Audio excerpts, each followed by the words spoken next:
Alors, étant donné que je viens un peu du document aussi, je vais parler de workflow documentaire. J'y mets bien une différence entre le processus métier et le workflow documentaire.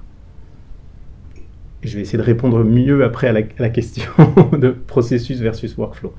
Mais déjà, entre ces deux-là, le workflow documentaire, ce qu'il y a au centre de l'objet métier qui est au centre et qui se balade dans le process, c'est le document, le ou les documents.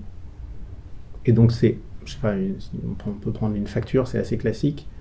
Le process, le workflow documentaire autour d'une facture, c'est bien la facture qui est au centre et que l'on fait se balader dans différentes activités de validation, de vérification, de stockage, etc. Mais c'est bien le document qui se balade. Et donc on n'est pas très loin finalement d'un cycle de vie du document, qui passe d'état en état. Processus métier, c'est différent. On va pouvoir traiter des problématiques bien plus complexes, plus élaborées, qui comportent éventuellement plus d'exceptions, plus de complexité. Et puis on va pouvoir traiter à l'intérieur des documents ou pas de documents, finalement peu importe, on traite de la donnée structurée qui passe entre différentes mains, entre différents systèmes, et donc on va combiner l'automatisation à la fois de tâches humaines,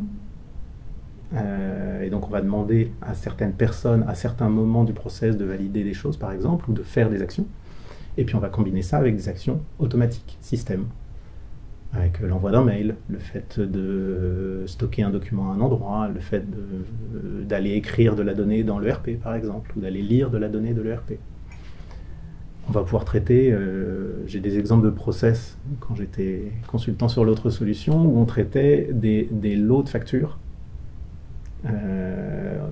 Donc on avait un exemple de process où la validation des factures se faisait, en exemple, le jeudi matin de 10h à midi.